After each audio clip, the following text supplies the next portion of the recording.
Welcome back to Afternoon Express. Now, Scelo Mncube's life story is one filled with hardship, pain and ultimately triumph. After his mother's passing, life became incredibly difficult for him.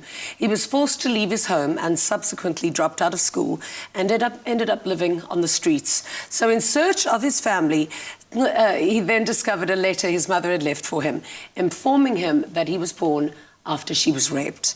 Although it was a hard truth to accept, he then decided to share his story through the help of people who gave him a second chance at life, and now spends his days motivating other people going through similar hardships. Welcome to the show. Oh, thank you so much. Thank you so much. Tell us a little bit about your upbringing, like where you grew up and what was life for you as a boy? I grew up in a place called Ntuzuma in Durban, near Guamashu. I can say my mother was a domestic worker and life was simple and normal. And I couldn't ask for more to what I was getting by that time because I could see that my mother is struggling to get, to give us life that she was giving us that time. So we accepted life as it was while growing up, and we were excited of what we were getting by that particular time. So it ended up being a norm living under that circumstance. But my mother, you know, one thing that I've noted with my mother while growing up is that my mother was a bitter woman because she used to beat me like nobody's business. And if my sisters made mistakes, I'll be the one who will get beaten. If my friends have made mistakes, we've stolen some things, and then their parents will report me to my mother, and my mother will beat me, you know. And I ended up thinking that maybe my mother, compared to my little sister, I thought that my mother didn't love me, you know. I started being angry with her because I couldn't face her and confront her to tell her that my moms, you are not treating us the same with my sister. You love my sister more than I. So I thought that she hated me so much. So I grew up with that. I was so afraid of my mother, and I will try to avoid mistakes. By trying to avoid mistakes, I will make more mistakes and I'll get beaten. So I ended up being a reserved person who doesn't share what I was going through while growing. So it was a life of being an introvert, not sharing everything. You know, when you grow up, you come across things, you're being bullied at school, but I wouldn't report to my mother because I will know that my mother will say things that are negative or things that she won't take me serious if I report that I'm being bullied at school and all that. But she was a loving person. Everything would ultimately end up being your fault. Yeah. That's how you know, because I didn't know why she used to treat me that way, you know. But growing up, she took care of us. She gave us life that she could afford for us by that particular time. How old were you when she passed, and then how did your life change after she died? My mother passed away in 2006. I was 14 years. I was about to do my grade 8. It was my first experiencing that with my mother. So it was an unusual experience in a way that, you know, while she was alive, I would wish that she dies because I didn't enjoy the pain. I couldn't enjoy the pain that I was receiving, getting beaten for no reasons. So subconsciously, I would say, I wish my mother could die.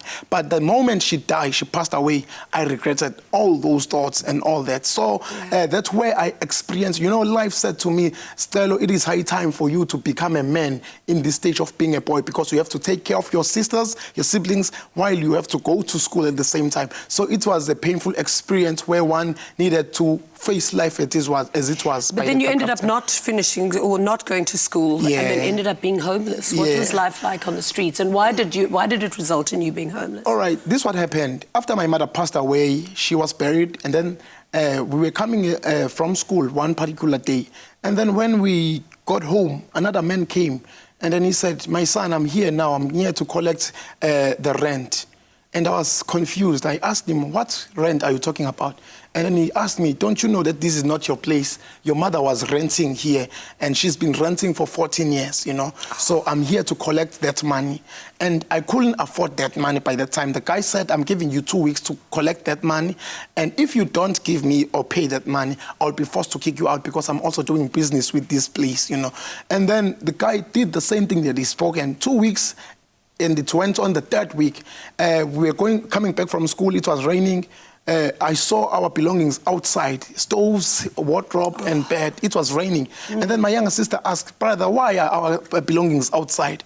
And then I rushed there at home. When I arrived, the guy came and changed the locks. He took our stuff outside, put new locks, and then she left. So were you homeless with your little sister? I was homeless with my... And you had to look after her? Yes. You know what happened? Because I knew the families of my younger sisters, because they will go for holidays to visit, you know. Yeah. But when they went to visit for holidays, I will remain back at home. So I called, I tried to reach their families. They came and collected my sisters. Nobody came to collect me. And then that's where I became a street kid for 4 years, 2006 till 2009, 2010, being a street kid full time.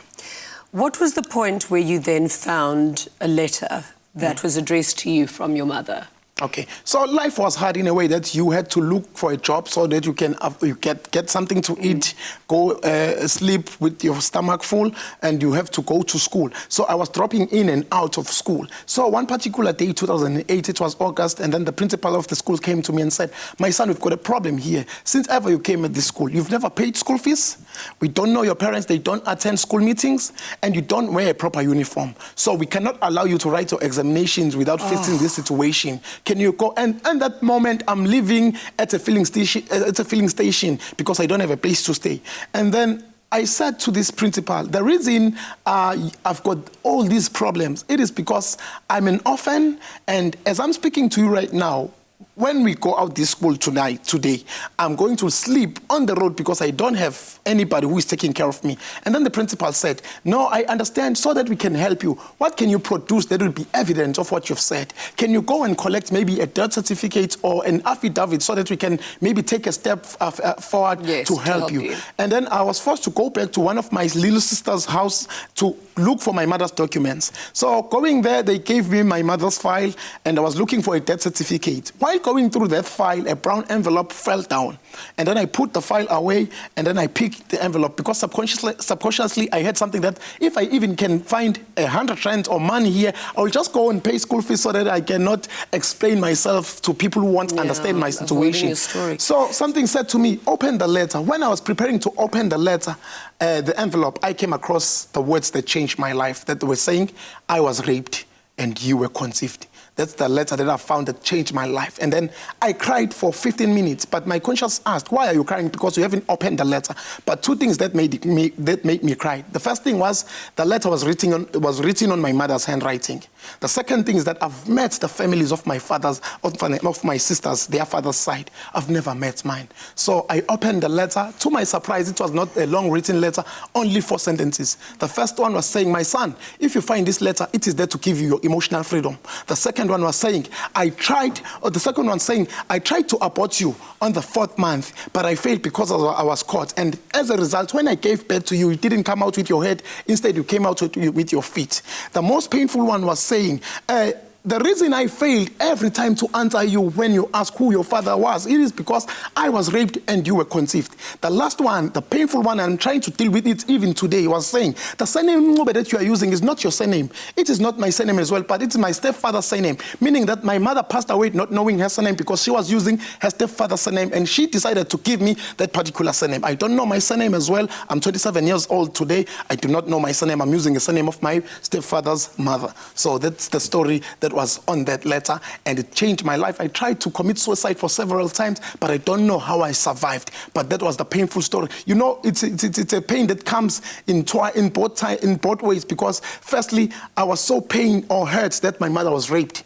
Secondly, I was so hurt and broken that I don't have a belonging. I do not know the father. You know, when I go on the street every time, I just come across people. Sometimes they'll say, you just look alike with that guy. And subconsciously, I will think, maybe that's my father. You know, I don't know my father. And I always ask myself, what if he comes and say, I'm your father? What will I do? After all these days, I've tried to fix the broken pieces that were caused by a messed up man who came and messed up my mother. And my mother brought on a mess. And the mess is growing up trying to fix a mess of a messed up man. Wow, you are so brave and so strong. And I mean, I wish I had more time to speak to you, but I think what you are doing and the message that you're sharing is extraordinary. I think that you are so extraordinary for standing up to understanding who you are. And you know what? You're not a result of your father or your mother. You are your own person. You know what I used to say? I used to tell people that I'm not a product of rape. Instead, I'm a product of grace, because God created me before my parents came together. Yeah. My parents didn't come together so that I was created. I was created first. So God said, no, I don't care how he comes on earth, but I'll create this being. So I used to tell people, they ask, how to heal? How did you heal? And I tell people one thing, that you've got two things to understand if you want to forgive and if you want to heal. First, you need to accept what you can't change. Secondly, you need to change what you can't accept. I can't change the fact that I was born this way. I had to accept that. But I cannot accept the fact that people thought that I will die poor because my family, in my generation, nobody have made it in life. And then I said, I will change that. I cannot accept that. That's why I stand up every day to try and change that. As we are speaking, at the end of this month, I'm departing to Chicago because I'm having an interview with Steve Harvey. Then God took me from rejection to recognition, from grace to grace. So I'm a product of grace, not product of rape. Absolutely. Thank you so much. We're going to chat to you in a little while. No Everybody problem. should read this book, I Was Raped and You Were Born, by Scelo Mncube. It's amazing. Thank you so much. Thank you.